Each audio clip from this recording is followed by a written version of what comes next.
الحمدللہ وکفا وسلام علی عبادہ الذین اصطفیٰ اما بعد فاعوذ باللہ من الشیطان الرجیم بسم اللہ الرحمن الرحیم والذین جاہدوا فینا لنہدینہم سبلنا وإن اللہ لمع المحسنین سبحان ربک رب العزت عما یصفون وسلام علی المرسلین والحمد للہ رب العالمین اللہم صلی علی سیدنا محمد وعلی آل سیدنا محمد وبارک وسلم اللہم صلی علی سیدنا محمد وعلی آل سیدنا محمد وبارک وسلم اللہم صلی علی سیدنا محمد وعلی آل سیدنا محمد وبارک وسلم رب یسر ولا تؤثر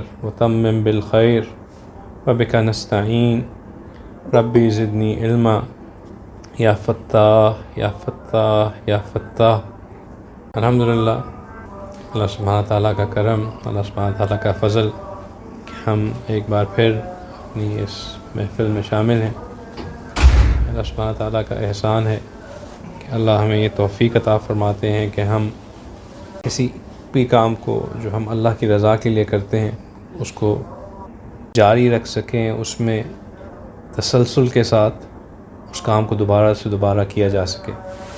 رمضان مبارک بہت ہی برکتوں والا مہینہ، رحمتوں والا مہینہ، اللہ کے فضل کا خاص مہینہ، اور اس مہینے کی برکات ہم نے شاید اپنی زندگی میں محسوس بھی کی کہ جو چیزیں ہم عام دنوں میں کرنے میں بہت مشکل لگتی تھی وہ رمضان میں کرنا ہمارے لیے آسان ہو گیا۔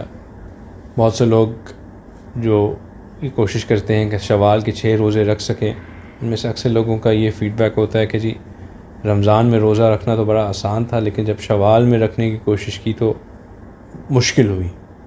کسی کو کھانے پینے کی وجہ سے مشکل آتی ہے، کسی کو بس ٹائم نکال لینے کی وجہ سے مشکل آتی ہے، کسی کو اسکیجول کرنے کے لیے مشکل آتی ہے، اور اس سے بندے کو احساس ہوتا ہے کہ واقعی جو رمضان کی رحمتیں اور برکتیں اور اس مہینے کے جو فضائل ہیں وہ اس کے باہر نہیں ہیں۔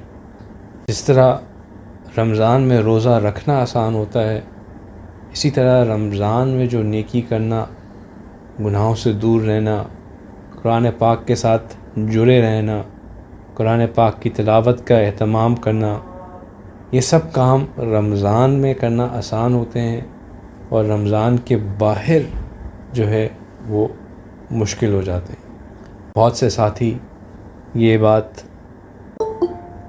کہتے بھی ہیں، کمپلین بھی کرتے ہیں، شکایت بھی ان کو رہتی ہے، اپنے آپ سے بھی خفا ہوتے ہیں کہ ہم جس طرح رمضان میں ہمارا ایک ٹیمپو بنا تھا، قرآن کے ساتھ ہم جڑے تھے، جس طرح ہم نیکی پہ چل رہے تھے، رمضان کے بعد وہ ٹیمپو نہیں رہا، وہ فریکوینسی نہیں رہی، وہ جو ایک ہماری ایک رجوع اللہ کی کیفیت تھی وہ نہیں رہی، اپنی نظروں پہ حفاظت جس طرح تھی ویسے وہ نہیں رہی، گناہ سے کی طرف جو رغبت ختم ہو چکی تھی وہ واپس آ رہی ہے۔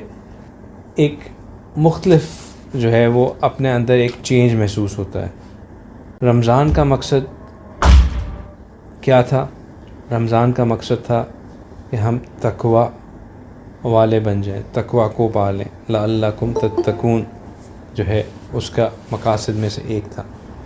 اب تقوی کی حقیقت آپ کہیں گے کہ ہر بار میں یہی بات کرتا رہتا ہوں، لیکن یہ اتنی اہم بات ہے کہ اگر یہ بات ہمیں سمجھ میں آ جائے تو ہمارے لیے باقی سب چیزیں آسان ہو جائیں۔ تقوی کی حقیقت یہ ہے کہ ہمیں اس بات کا اتنا احساس ہمارے دل میں پیدا ہو جائے کہ اللہ میرے ساتھ ہیں اور اللہ مجھے دیکھ رہے ہیں، کہ اللہ کی محبت کی اس انتہا میں ہم کوئی ایک کام بھی ایسا نہ کریں جس سے یہ شیبہ بھی پیدا ہو سکے کہ اللہ ہم سے ناراض ہو جائیں گے۔ اللہ کی محبت اتنی غالب ہو کہ ہم ہر اس کام سے اپنے آپ کو روکیں جو کہ اللہ کی ناراضگی کا سبب بن سکے، اور ہر اس کام کو زیادہ سے زیادہ کریں جس سے اللہ کی رضا ہمیں حاصل ہو سکے۔ یہ تقویٰ ہے. لیکن یہ اسٹیٹ رہنا بڑا مشکل کام ہے. انسان ہے اور انسان جو ہے وہ کبھی غلطی کر جاتا ہے، کبھی انسان سے خطا ہو جاتی ہے، کبھی انسان اپنے ہی نفس کے ہاتھوں جو ہے وہ پھسل جاتا ہے. اور اگر انسان نفس کے ہاتھوں نہ پھسل رہا ہو تو شیطان تو ہے ہی ہے. جو میں بات کر رہا تھا کہ رمضان کے بعد نیکی پہ قائم رہنا مشکل اس لیے بھی ہو جاتا ہے کہ اب شیطان کو ایک فکر لگی ہوتی ہے کہ یہ بندہ جس نے اپنے اصلاح کروا لی، اپنی مغفرت کروا لی، جس نے اپنے آپ کو اللہ کے ہاں اپنے آپ کو اللہ سے معاف کروا لیا، اللہ کو راضی کر لیا، اس کو میں نے دوبارہ خراب کرنا ہے. اور اگر ہم قرآن کا مطالعہ کریں تو جو شیطان کے ڈکلیئرڈ ایجنڈا ہے، جو قرآن خود کہتا ہے کہ یہ شیطان کی ڈکلیئرڈ مینیفیسٹو ہے، جس میں شیطان نے کہا ہوا ہے کہ میں یہ کروں گا، اس میں ایک پوائنٹ یہ بھی ہے کہ میں ان لوگوں کو اوپر اٹیک کروں گا جو کہ صراط مستقیم پہ ہوں گے. شیطان کو اس سے کوئی غرض نہیں ہے جو لوگ آلریڈی ہی گمراہ ہیں، جو آلریڈی راہ سے ہٹے ہوئے ہیں، ان کو شیطان سے کوئی سروکار نہیں ہے. شیطان کو تو کام ہی ان پہ کرنا ہے جو کہ صراط مستقیم پہ چل رہے ہیں. اللہ سبحانہ تعالیٰ کہتے ہیں کہ شیطان نے کہا قالا فبما اغویتنی، کہ اب جب کہ آپ نے مجھے گمراہ کر دیا ہے تو لأقعدن لہم صراطک المستقیم، تو میں اب ضرور بالضرور مطلب لازماً ان لوگوں کو گمراہ کروں گا جو کہ آپ کی سیدھی راہ پہ ہوں گے. یعنی کہ اس نے اللہ سبحانہ تعالیٰ کو یہ بات ڈکلیئر کی کہ میں ایک مقصد ڈیفائنڈ ایجنڈا یہ ہوگا میری ایگزسٹنس کا کہ میں ان لوگوں کو جو کہ صراط مستقیم کے اوپر چل رہا ہوں آ کے اٹیک کروں گا. اس سے ایک چیز تو یہ کہ اب جب کہ اگر ہم محسوس کریں کہ ہمارے اوپر شیطان کے حملے بھاری ہیں اور کافی زیادہ ہیں اور ہم طرح طرح سے جو ہے وہ شیطان ہمیں اکسا رہا ہے، بہکا رہا ہے، تو یہ اس بات کی کنفرمیشن بھی ہے کہ اللہ سبحانہ تعالیٰ نے ہماری رمضان کی محنتوں کو قبول کیا. الحمدللہ شیطان کے حملوں سے گھبرانا نہیں ہے بلکہ اس کو ڈیفینڈ کرنا ہے. آج جو میں بات کرنا چاہتا ہوں وہ صرف مختصر سی انشاءاللہ 5 پوائنٹس کے اوپر مشتمل ایک سمپل سی بات ہے، اور وہ اس مقصد پہ ہے کہ اب جب کہ 15 آج میں خاص سے 15ویں شعبان، آج 15 شوال، اب جب 15 دن گزر گئے رمضان کو ختم ہوئے تو جو ہماری رمضان کے آخر میں سٹیٹ تھی اور اب سٹیٹ تھی، ایک تو ہم اس کا موازنہ کریں.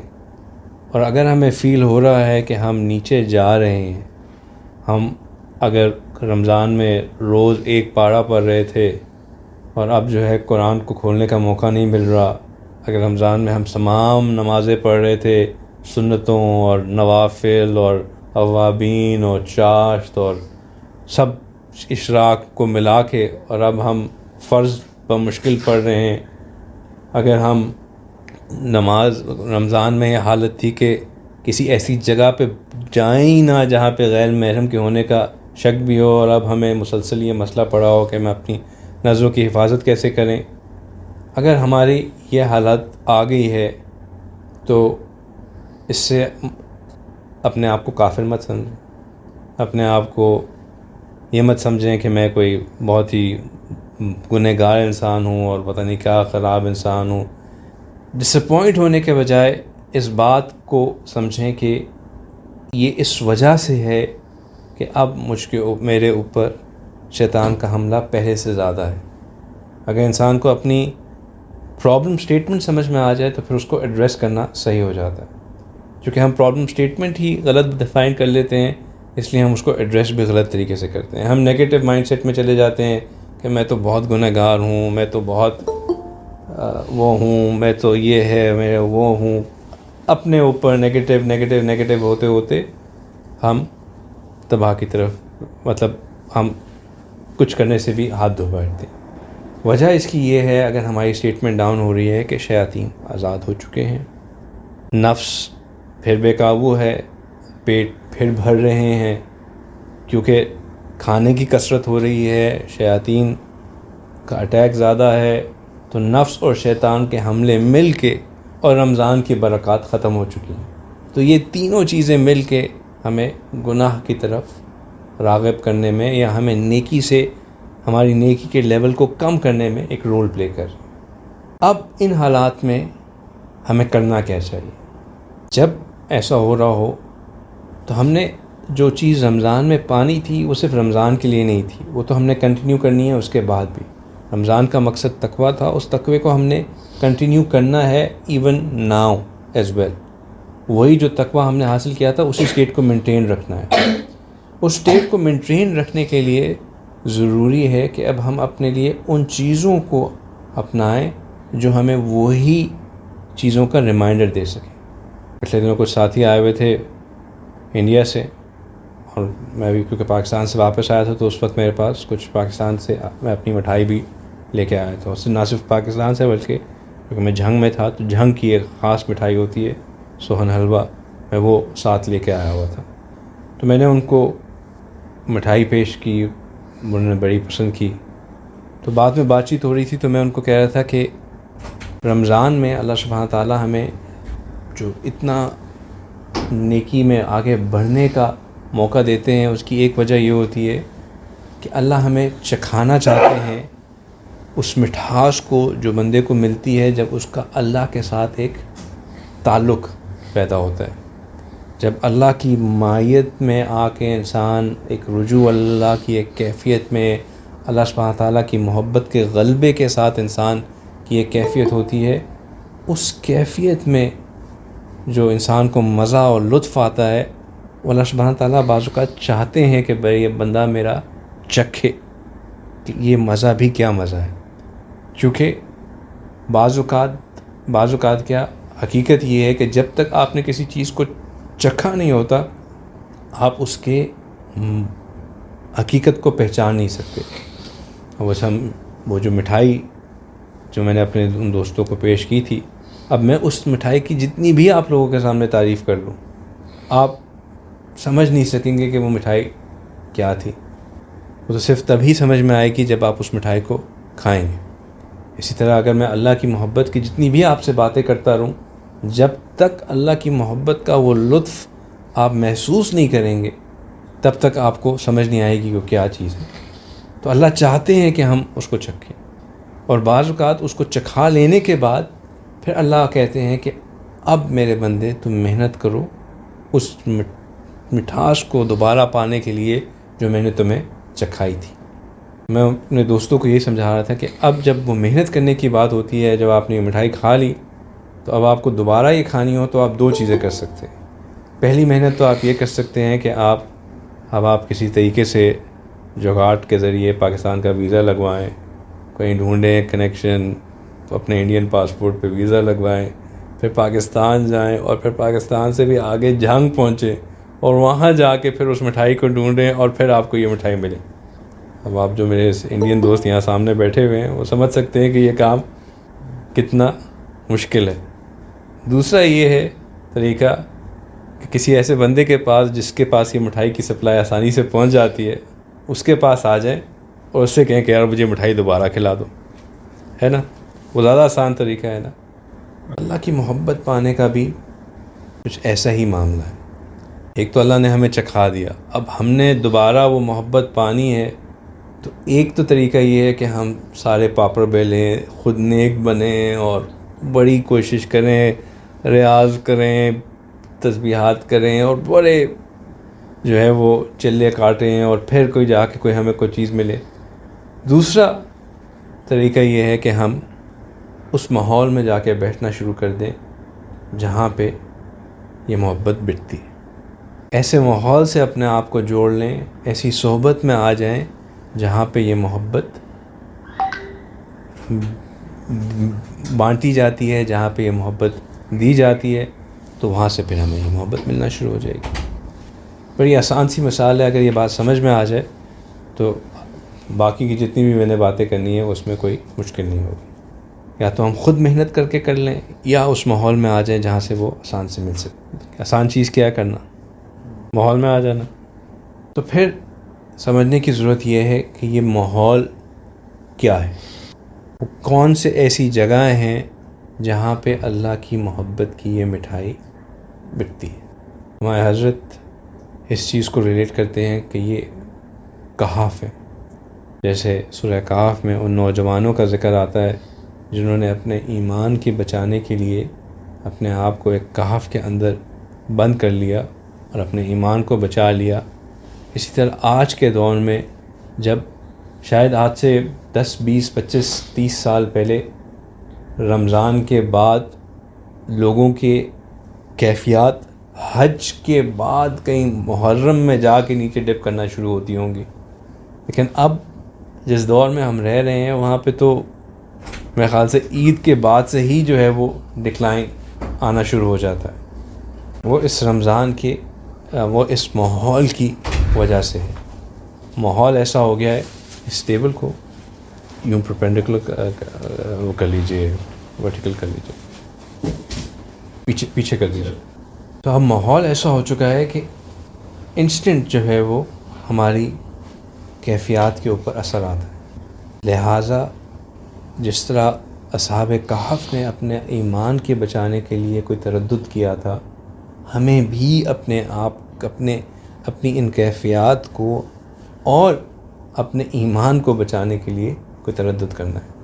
حضرت فرماتے ہیں کہ ہم سب کو ان 5 کہف کے ساتھ جڑنے کی ضرورت ہے اگر ہم چاہتے ہیں کہ ہم اپنی ایمان کی حفاظت کریں اور پھر اپنے اللہ سے اپنے تعلق کو بہتر بنانے کے لیے ان 5 کہف کے ساتھ تعلق ضروری ہے. اگر تو ہم ان 5 کے 5 کہف کے ساتھ جڑے ہوں تو یہ تو سب سے بہترین چیز ہے، ورنہ کم از کم ان میں سے کسی ایک کے ساتھ تو ضرور جڑنا چاہیے. یہ تو مطلب جو منیمم ریکوائرمنٹ اپنے آپ کو بچانے کے لیے جس ماحول میں ہم ہیں اس میں اپنے آپ کو سیدھی راہ پہ رکھنے کے لیے اپنے ماحول. دیکھیں ہم آفس جاتے ہیں، آفس کا ماحول ہمارے دلوں پہ افیکٹ کرتا ہے. ہم لوگوں کے ساتھ سفر کرتے ہیں، جن لوگوں کے ساتھ ہم سفر کر رہے ہوتے ہیں اس ماحول میں جو بات چیت ہو رہی ہوتی ہے، جو الفاظ استعمال کیے جا رہے ہوتے ہیں، جن چیزوں کے اوپر بات کی جا رہی ہوتی ہے، جو غیبت ہو رہی ہوتی ہے یا میوزک پلے ہو رہا ہوتا ہے، اس کا اثر ہمارے دل کے اوپر ہوتا ہے. ہم گھر واپس آتے ہیں، اگر ہمارے گھر کا ماحول دینی ماحول نہیں ہے تو گھر کے اندر کے جو باقی ہمارے ارد گرد کے لوگ کر رہے ہوتے ہیں وہ، یا ہمارے گھروں میں جن گھروں میں ٹی وی ہے اس ٹی وی سے جو چیزیں ہمارے مسلسل چاہے ہم خود نہ بھی دیکھ رہے ہوں لیکن اس کی ایک آواز آنا، اس کے چلتے پھرتے اس کا اثر ہونا، اور اگر ٹی وی نہیں ہے تو ہمارے ہر ایک کے ہاتھ میں یہ ٹنٹنا تو ہے ہی ہے، اس کی وجہ سے کچھ نہ کچھ تو ہم دیکھتے ہی رہتے ہیں. ان سب چیزوں کا ہمارے اوپر ایک مسلسل اثر ہے، اور اگر اس اثر کو ہم کاؤنٹر نہیں کریں گے تو یہ ایک کالک ایسی ہمارے دلوں پہ بیٹھ جائے گی کہ پھر ہم جتنا چاہیں سمجھنا ہم سمجھ نہیں پائیں گے. ہدایت کے راستے ہم اپنے لیے خود بند کر دیتے ہیں. یہ جتنی بھی میں نے باتیں کی، ہمارے کام کا ماحول، بازاروں کا ماحول، سفر میں ارد گرد جن لوگوں کے ساتھ ہم آتے جاتے ہیں ان کا ماحول، گھر کا ماحول، ٹی وی کا ماحول، موبائل سے انفلوئنس، یہ سب ہمارے دلوں پہ ایک کالک بچھا رہی ہے، ایک سیاہی بچھا رہی ہے. اور یہ جو کہف ہیں یہ وہ جگہیں ہیں جہاں پہ اللہ کا نور آتا ہے، اور ان جگہوں پہ جانے سے یا ان جگہوں سے جڑنے سے یہ جو ہمارے دلوں پہ کالک بیٹھتی ہے یہ اس کالک کو صفائی کرتی رہتی ہے. اگر آپ ایک چیز کا خود آبزرو کریں، اور آپ نے مشاہدہ شاید کئی دفعہ خود بھی کیا ہو، وہ یہ کہ اگر ہم کسی ایسی جگہ پہ ہوں جہاں بالکل اندھیرا ہو، کبھی مثال کے طور پہ میں اگر ابھی اس کمرے کی لائٹ آف کر دوں تو ایک دم سے اندھیرا ہو جائے گا، لیکن کچھ دیر بعد جہاں سے بھی روشنی آ رہی ہوگی وہ اس اندھیرے کو کم کرتی چلی جائے گی. اگر ہم بالکل گھٹ اندھیرے والے کمرے میں بھی ہوں، اگر دروازے میں چھوٹے سے سوراخ سے بھی ایک ہلکی سی روشنی بھی آ رہی ہوگی تو وہ اس اندھیرے کو اندھیرا نہیں رہنے دے گی، اس میں روشنی ضرور آ جائے گی۔ اگر یہ بات سمجھ میں آ رہی ہے تو یہ سمجھنا بہت آسان ہو جائے گا کہ جو ہمارے دل کے اوپر سیاہی بیٹھتی ہے یہ بھی ایک اندھیرا ہے، اور اگر ہم ان 5 کہف میں سے کسی ایک سے کم از کم جڑے ہوں گے تو یہ وہاں پہ جو نور آتا ہے وہ اس اندھیرے کو سیاہ نہیں رہنے دے گا، اس میں کچھ نہ کچھ روشنی ضرور ڈال دے گا، ہمارے ایمان بچا رہے گا۔ مقصد ایمان کو بچانا ہے، سمجھ رہے ہیں بات؟ تو وہ 5 کہف کیا ہیں جہاں پہ، یا 5 جگہیں کون سی ہیں جن کے ساتھ ہمیں اپنے آپ کو جوڑ کے رکھنا ہے؟ آپ سب دوستوں کے لیے تو میری ریکمنڈیشن ہے کہ ہمیں، جن سے میں بات کر رہا ہوں، ہماری تو آبجیکٹو ہونا چاہیے کہ ہم ان 5 کے 5 سے جڑے ہوں، کیونکہ کم سے کم ریکوائرمنٹ ایک ہے اور ایکسلنس، احسان کا مقام 5 ہے۔ سب سے پہلی جگہ مسجد میں جانے کا اہتمام کرنا چاہیے۔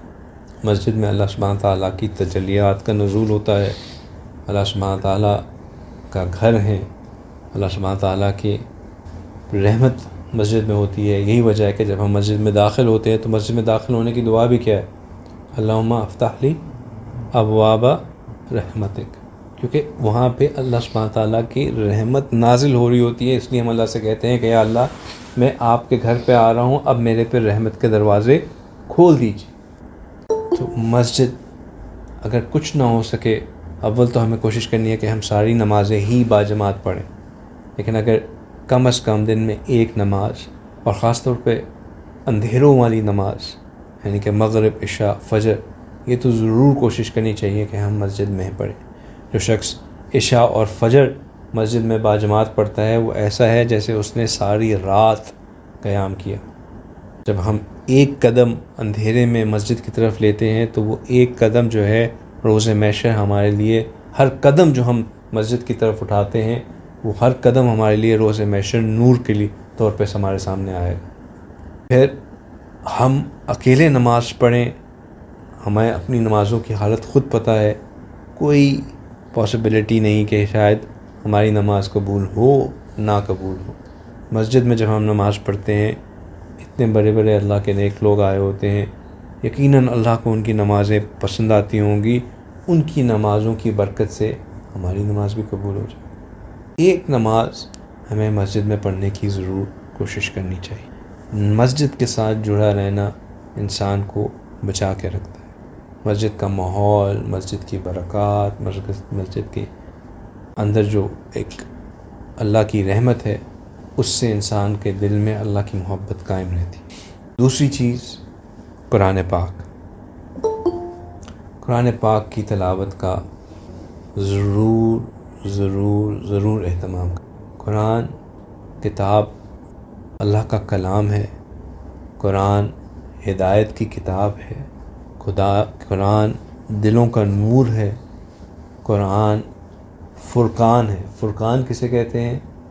جو کہ غلط اور صحیح کے درمیان فرق کرنے کی، تمیز کرنے کی آپ کو تمیز کراتا ہے، یعنی کہ قرآن کے ذریعے انسان غلط کو غلط پہچانتا ہے، صحیح کو صحیح پہچانتا ہے۔ قرآن شفا ہے۔ جب ہم قرآن کے ساتھ جڑتے ہیں بہت سی ایسی باتیں جو ہمیں ایکسٹرنلی انفلوئنس کر کے ہمیں برین واش کر رہی ہوتی ہیں وہ بالکل صاف ہو جاتی ہیں۔ آج کل کے زمانے میں سب سے بڑا مسئلہ جو ہماری نوجوانوں کو ہے وہ یہ ہے کہ ان کو جو ہے نا اللہ سے بیزار کیا جا رہا ہے۔ ان کو یہ نہیں کیا جا رہا کہ ان کو مسلمان سے عیسائی بنا دیا جائے، وہ یہ ہے کہ ان کو اللہ سے ہی کہ یہ کانسیپٹ ان کو اینٹاگنسزم کی طرف اتنا لے کے جا رہا ہے کہ وہ ایتھیسٹ، مطلب وہ بالکل اب اللہ کو ماننے سے ہی انکار کر رہے ہیں کہ کوئی ضرورت ہی نہیں ہے خدا کی۔ لیکن جب آپ قرآن پڑھتے ہیں تو قرآن میں بار بار اتنے ڈیفرنٹ اینگل سے، اتنی واضح طریقے سے یہ چیز ثابت آتی ہے کہ آپ کو وہ جو ایک آپ کو لاجیکل آرگیومنٹیشن کے تھرو اللہ سے بیزار کیا جا رہا ہوتا ہے، وہ ساری کی ساری چیزیں خود بخود ایڈریس ہو جاتی ہیں آپ کو. اور یہ وہ آیات ہیں جن کے لیے آپ کو کسی خود عالم ہونے کی ضرورت نہیں ہے سمجھنے کے لیے، وہ آپ سے براہ راست بات کر رہی ہوتی. لیکن اس کے لیے ضروری ہے کہ ہم قرآن سے بات کرنا شروع کریں، قرآن کو پڑھنا شروع کریں، قرآن کا مطالعہ کرنا شروع کریں، قرآن کو سمجھنا شروع کریں. رمضان میں اکثر لوگ یہ کوشش کرتے ہیں کہ میں جی انشاءاللہ اس رمضان میں قرآن کو ترجمے کے ساتھ پڑھوں گا. رمضان قرآن کو ترجمے کے ساتھ پڑھنے کا مہینہ نہیں ہے، رمضان قرآن کو قرآن کے طور پہ پڑھنے کا مہینہ. یہ جو باقی کے 11 مہینے ہیں، یہ وہ ٹائم ہے جب ہم محنت کر کے قرآن کو سمجھنے کی کوشش کریں کہ قرآن میں بات کیا ہے، قرآن میں اللہ سبحانہ تعالیٰ ہم سے کہہ کیا رہے ہیں، اللہ کس طریقے سے ہم سے مختلف طریقوں سے اپنی الوہیت کو، اپنی ربانیت کو، اپنی ذات کو پہچاننے کے لیے ہمیں کیا کیا برہان پیش کر رہے ہیں. اور یہ بہت آسان ہو جاتا ہے سمجھنا اگر ہم تھوڑی سی محنت قرآن کے ساتھ کریں. تو قرآن کے ساتھ اپنے آپ کو ضرور جوڑ کے رکھنا، چاہے کتنا ہی کم قرآن کیوں نہ پڑھیں، لیکن پڑھیں بھی اور سمجھیں بھی. قرآن کے ہم پہ 4 حقوق ہیں، ان چاروں حقوقوں کو اگر ہم پورا کریں تو واقعی پھر ہم دیکھیں گے کہ قرآن ہماری زندگی میں کیا تبدیلی لے کے آ رہا ہے. قرآن کا پہلا حق یہ ہے کہ ہم قرآن کا ادب کریں. ادب سے مراد کہ قرآن کو ہم جب رکھیں تو اونچی جگہ پہ رکھیں، قرآن کو جب ہم اٹھائیں تو باوضو حالت میں اٹھائیں، قرآن کو جب ہم پڑھیں تو طہارت کی حالت میں پڑھیں، قرآن کو جب ہم اس کی پیٹھ پیچھے نہ رکھیں. اس کو قرآن کے جو آداب ہیں، ہم اکثر جو ہے وہ پہلے آداب میں سے بھی پہلے ادب کے اوپر آ کے قرآن سے اپنا تعلق ختم کر دیتے ہیں کہ قرآن کو ہم اونچی جگہ پہ رکھ دیتے ہیں. بس اس کو اونچی جگہ پہ رکھتے ہیں تو اس کے بعد ہم کہتے ہیں کہ یہ نیچے نہ آ جائے کہ اس کی بے ادبی نہ ہو جائے. ایسا نہیں ہے، اس کو نیچے لے کے آنا ہوتا ہے. لیکن یہ ادب کے پہلے تقاضوں میں سے بس ایک تقاضا ہے، باقی تقاضے بھی پورے کرنے ہیں اس کے ادب کے ساتھ. دوسرا حق قرآن کا یہ ہے کہ قرآن کو پڑھا جائے، جس قدر ہم پڑھ سکتے ہیں اتنا پڑھا جائے. اور اگر ہم قرآن کو پڑھنے میں ہمیں مشکل ہوتی ہے تو ہمیں اس سے گھبرانا نہیں چاہیے، بلکہ اس کو زیادہ سے زیادہ مشکل سے پڑھنا چاہیے، کیونکہ جو شخص مشکل سے پڑھتا ہے اس کو اس سے زیادہ اجر ملتا ہے جو شخص آسانی سے قرآن کو پڑھ سکتا ہے. پڑھتے رہنا چاہیے. تیسرا حق قرآن کا یہ ہے کہ قرآن کو سمجھنا چاہیے کہ قرآن کہہ کیا رہا. اس کے لیے ہم عربی سیکھ سکتے ہیں تو عربی سیکھیں، اگر ابھی اتنی عربی سیکھنے کی استطاعت نہیں ہے تو کم از کم ترجمہ سیکھیں. اب اتنی اچھی ایپس ہیں جس میں قرآن کی آیت بھی ہے، اسی آیت کے نیچے اس کا ورڈ بائی ورڈ ٹرانسلیشن بھی ہے، اسی کے نیچے اس کی جو ہے ڈائریکٹ ٹرانسلیشن بھی ہے، اور اسی کے نیچے اس کی تفسیر بھی ہے. لیکن ایک ہی آیت کے ساتھ آپ کو چاروں چیزیں مل گئیں. اس ورڈ کو اگر آپ سمجھنا چاہتے ہیں آپ کلک کریں، اس کی پروننسیشن آ گئی، اس کی معنی آ گئے، اس پوری آیت کے آپ کو معنی آ گئے، اس آیت کا پھر ساتھ جو اگر کوئی تفسیر ہے تو وہ بھی آ گئی. تو قرآن کو سمجھنا اب کوئی مشکل کام نہیں رہا. سیلف سٹڈی بھی اس کی آرام سے کی جا سکتی ہے. اور قرآن کا چوتھا حق یہ ہے کہ ہم جو قرآن کو پڑھتے ہیں، جو اس پہ سمجھتے ہیں، اس پہ عمل بھی کریں. اور یہ چاروں حقوق ہمیں ادا کرنے ہیں. اب اس میں مقدار ہم چوز کر لیں کہ ہم ایک دن میں کتنا کر سکتے ہیں، لیکن جو ہم پڑھیں اس کو سمجھ کے پڑھیں، اور پھر جو سمجھ میں آئے اس پہ عمل بھی کریں. جب ہم یہ چاروں چیزیں کریں گے انشاءاللہ تو پھر قرآن کا جو نور ہے وہ ہمارے سینوں میں اترنا شروع. کتنے کہف ہو گئے؟ 2. چلیں جاگے ہوئے. ٹھیک ہے. کون کون سے؟ مسجد اور قرآن. تیسرا کہف یہ ہے کہ ہم اپنے آپ کو علم سے جوڑیں، علم سے یا مدرسے سے. حضرت تو مدرسہ کہتے ہیں، لیکن میں نے اس کو تھوڑا سا جو ہے ماڈیفائی کر دیا، علم کا لفظ استعمال کر لیا. اور وہ اس لیے کیونکہ مدرسے کہنے سے بہت سے لوگوں کے دلوں میں یہ خیال آ جاتا ہے کہ شاید ہمیں جو ہے وہ ٹاٹ پہ جا کے بیٹھنا پڑے گا اور جو ہے وہ پہ وہ کچی پینسل سے جو ہے وہ لکھنا پڑے گا اور یوں یوں یوں یوں کر کے ہمیں چیزیں یاد کرنی پڑیں گی جیسے مدرسے کے بچے کر رہے ہوتے ہیں. تو پھر لیکن مدرسہ تو صرف ایک نام ہے جس کو اب آپ اکیڈمی کہہ لیں, انسٹیٹیوٹ کہہ لیں, جو بھی کہنا چاہیں نام دے دیں. اصل مقصد یہ ہے کہ جو چیز مدرسے میں ملتی ہے اس سے اپنے آپ کو جوڑیں, اور وہ ہے علم.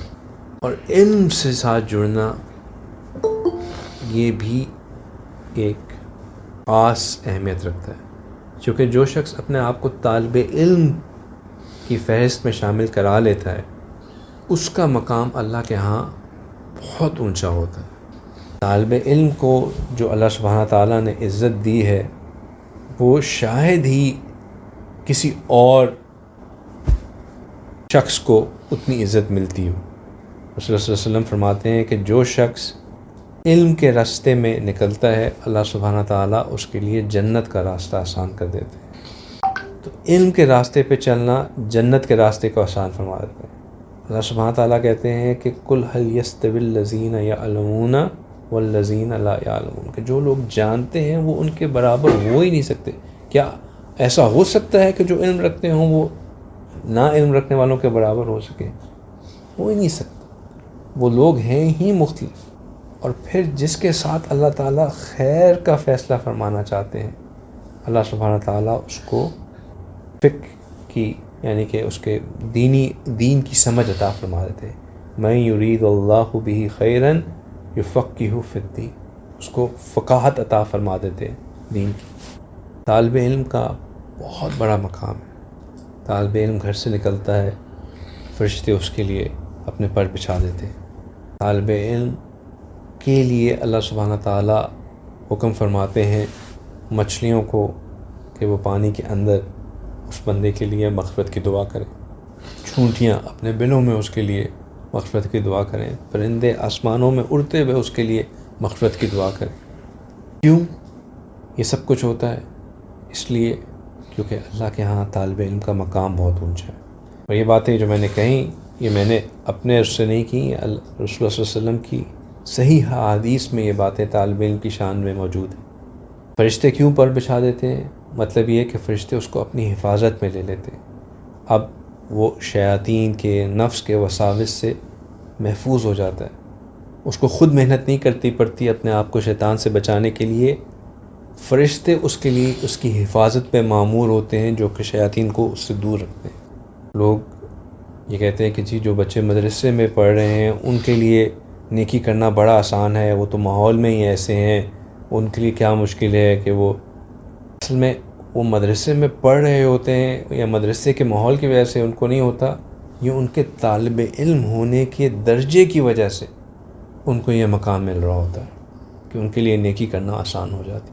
طالب علم کے طور پہ اپنے آپ کو رجسٹر کرنا بہت ضروری ہے. اب اس کا کیا مطلب ہے جب میں کہہ رہا ہوں رجسٹر کرنا؟ اس کا مطلب یہ نہیں ہے کہ آپ کسی مدرسے میں جا کے اپنا آئی ڈی کارڈ جمع کرا دیں اور کہیں کہ بھائی اس مدرسے میں میرا نام بھی لکھ لیں. اس کا مطلب یہ ہے کہ کسی نہ کسی جو علمی کورس ہے اپنے آپ کو جوڑیں, کسی نہ کسی حیثیت میں علم کو سیکھنا شروع کریں.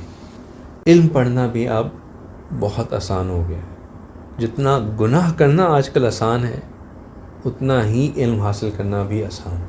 اسی فون پہ, لیپ ٹاپ پہ, کمپیوٹر پہ جس پہ ہم بیٹھ کے یوٹیوب اور پتہ نہیں کہاں کس کس سائٹ پہ جاتے رہتے ہیں, اسی جگہ پہ جا کے آن لائن مختلف انسٹیٹیوٹس ہیں جن سے پڑھنا بہت آسان ہو گیا ہے. الحمدللہ ایماہت جس انسٹیٹیوٹ سے میرا تعلق ہے, جہاں ہم دن رات محنت کرتے ہیں, وہاں پہ بہت سے مختلف اپرچونیٹیز ہیں جس کے ذریعے آپ ان کو حاصل کر سکتے ہیں. آپ عالم کورس کرنا چاہیں آپ عالم کورس کر سکتے ہیں. آپ کلاس کے فارمیٹ میں عالم بننا چاہیں آپ وہ بھی کر سکتے ہیں, یعنی کہ ہفتے کی اسکیجول کلاسز ہیں آپ ان میں جائیں, ان میں لیں. آپ اسکیجول کے حساب سے نہیں پڑھ سکتے, آپ ایک ایک کتاب کر کے پڑھنا چاہتے ہیں آپ ایک ایک کتاب کر کے پڑھ سکتے ہیں. آپ کہتے ہیں نہیں جی مجھے عالم نہیں بننا, مجھے صرف دین کی انیشیل انفارمیشن چاہیے، بیسک فاؤنڈیشن انفارمیشن چاہیے، اس کے لیے فاؤنڈیشن کورس ہے، 1 سال کا کورس، 2 سال کا کورس۔ آپ کہتے ہیں کہ نہیں جی مجھے یہ بھی نہیں کرنا، مجھے صرف قرآن تفسیر پڑھنی ہے۔ آپ قرآن تفسیر کے الگ کورسز ہیں، آپ وہ جوائن کر سکتے ہیں۔ آپ کہتے ہیں مجھے اردو میں نہیں پڑھنا ہے، انگلش میں پڑھنا ہے، انگلش میں الگ کورس ہے۔ اپرچونیٹیز بہت ہیں، ایکسکیوزز کم ہوتے جا رہے ہیں۔ اللہ سبحانہ تعالیٰ ہم سے پوچھیں گے کہ ہم نے انجینئرنگ کر لی، ڈاکٹری کر لی، اتنے بڑے بڑے ہم نے کمالات کر لیے، پی ایچ ڈی کے لیے ہم تیار ہو گئے، سارا کچھ ہو گئے، تو کیا وجہ تھی کہ تمام تر فیسلٹیز ہونے کے باوجود ہم علم کے کسی بھی شعبے میں اپنا نام نہ لکھوا سکیں؟ لیکن تمام علوم اچھے بھی ہیں، تمام علوم اللہ کے ہی سکھائے ہوئے ہیں۔ بالکل میں ڈسکریج نہیں کرتا کہ جی آپ دینی علوم نہ پڑھیں، آپ ضرور پڑھیں، بلکہ ایک ہنر مند مومن ایک بغیر ہنر رکھنے والے مومن سے کئی درجہ زیادہ افضل ہے۔ ہم سب کے پاس ہنر ہونا چاہیے۔ میں بہت اپریشیٹ کرتا ہوں ان لوگوں کو جو کہ اپنی پڑھائی میں آگے بڑھتے ہیں، پی ایچ ڈیز کرتے ہیں، بہت اچھی بات ہے۔ ایسا ہمیں اس وقت ضرورت ہے کہ ہمارے مسلمانوں میں بھی ایسے قابل پڑھے لکھے شخص ہوں جو کہ دین پہ چلتے ہوئے لوگوں کو دکھا سکیں کہ صرف جو ہے وہ دین سے مطلب اگر آپ تاکہ لوگوں کے ذہن میں جو ایک ڈفرینسیشن پیدا ہو رہی ہے نا کہ یا تو آپ دین پہ رہ سکتے ہیں یا آپ دنیا میں کامیاب ہو سکتے ہیں، یہ ختم ہو، تاکہ لوگوں کو پتہ چلے کہ نہیں دین پہ رہتے ہوئے بھی دنیا کی بہترین سے بہترین تعلیم بھی حاصل کر سکتے ہیں۔ لیکن اللہ کے ہاں جو تعلیمات میں سے سب سے افضل تعلیم ہے وہ دین کی تعلیم ہے، اور وہ اس لیے دین کی تعلیم ہے کیونکہ وہ آپ کو اس زندگی کا مقصد سمجھنے میں آسانی کرتی ہے۔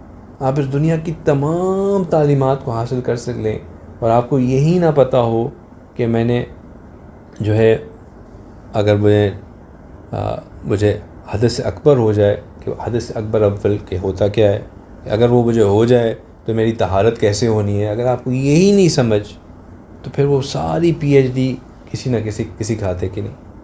کیونکہ اگر آپ حدث اکبر سے طہارت نہیں حاصل کریں گے تو پھر اس کے بعد آپ کی جو سب سے اہم عبادت ہے نماز، وہی نہیں ہوگی، اور جب نماز ہی نہیں ہوگی تو پھر ایمان کی حفاظت کرنا تو بہت مشکل، اور جب ایمان ہی نہیں ہوگا تو پھر آخرت میں جو ہونا ہے اللہ ہی ہے جو کوئی مدد کر سکے۔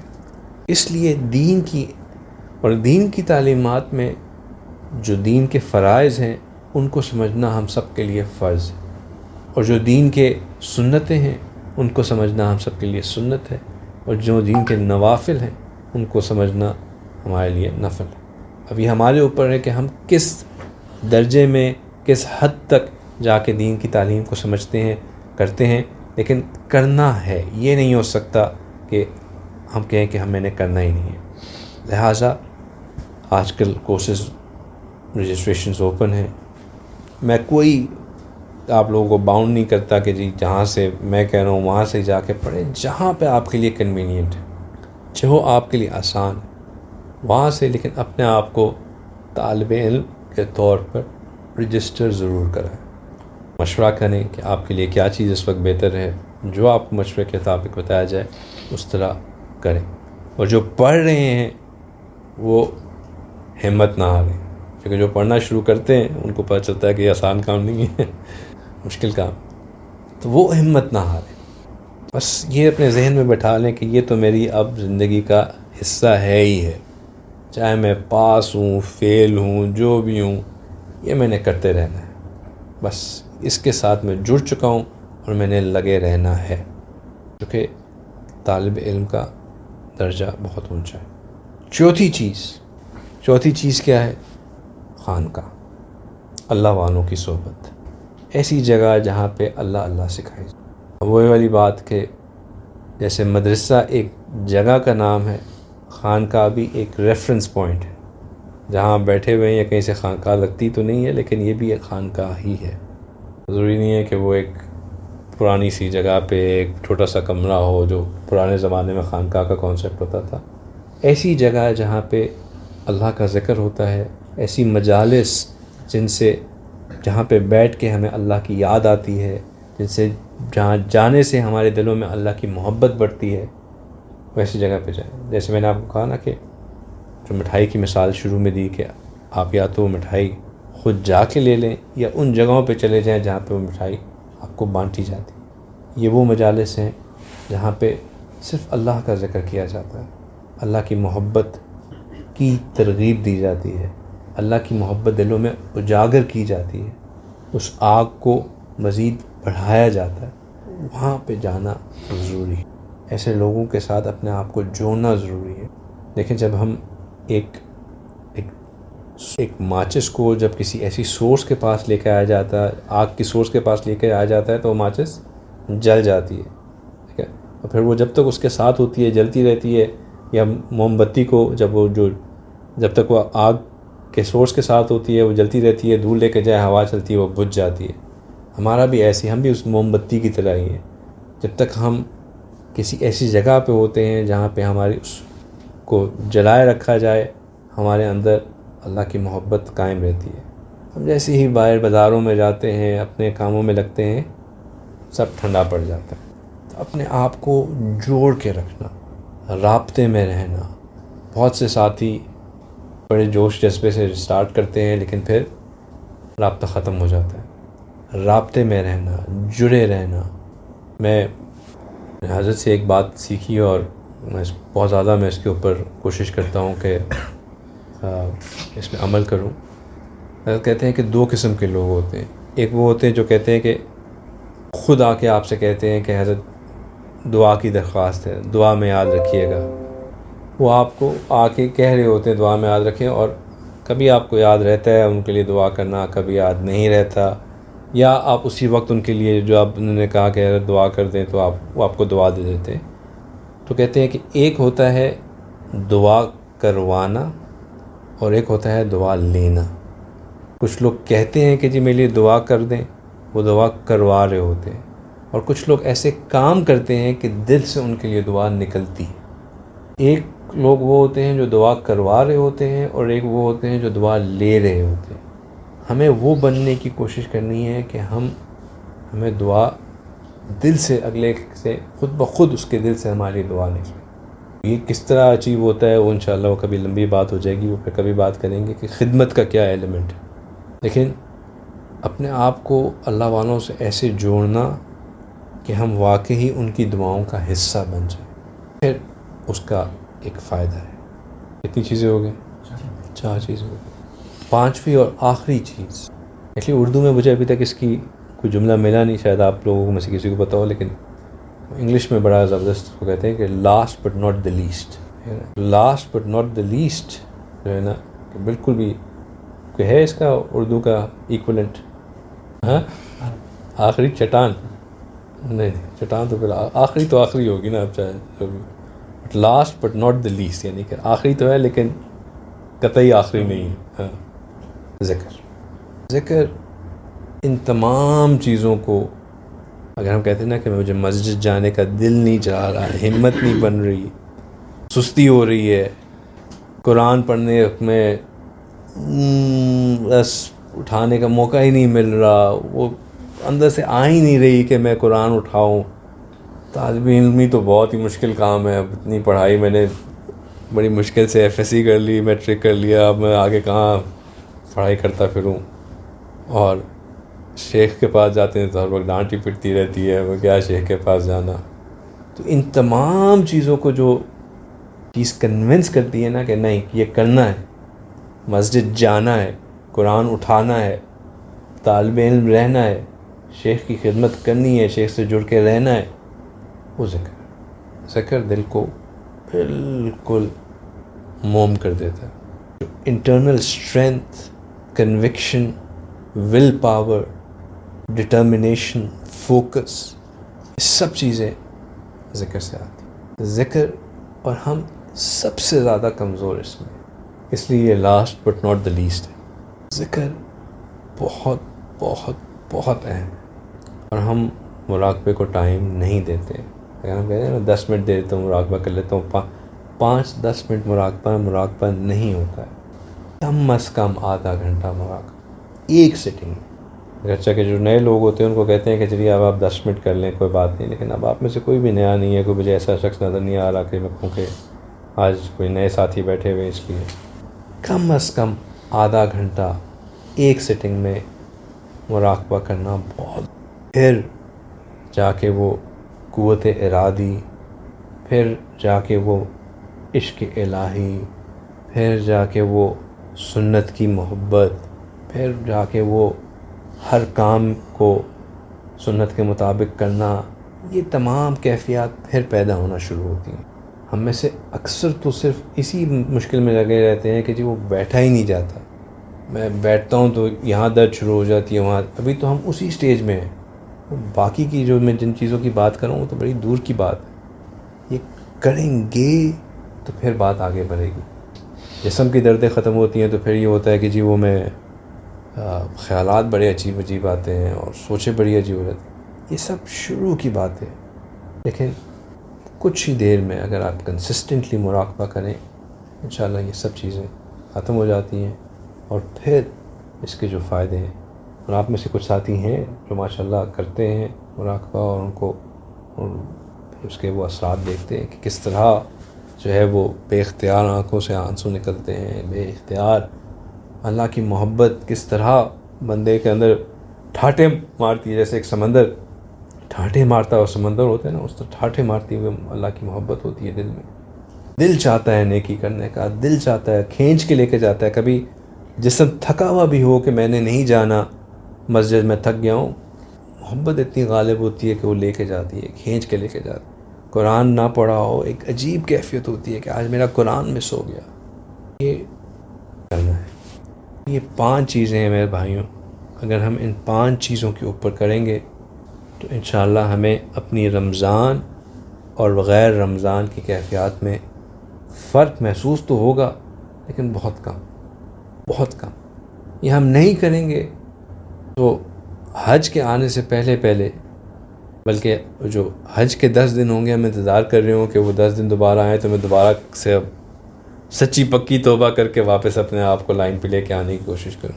یہ انشاءاللہ چھوٹی سی تو نہیں، 50 منٹ ہو گئے بات کرتے کرتے، ان چیزوں پہ عمل کرنا تھا، آپ کے ساتھ ذکر کرنی تھی۔ اب ان کا انشاءاللہ اہتمام کریں، اور کریں کہ ان 5 میں سے کس چیز پہ میں عمل کر سکتا ہوں، اور جیسے میں نے کہا کہ آپ سب، ہم سب، مجھے سمیت ان 5 پہ انشاءاللہ عمل کرنا ہے، اور ان کے ساتھ اپنے آپ کو جوڑ کے رکھنا۔ وآخر دعوانا ان الحمد للہ رب العالمین۔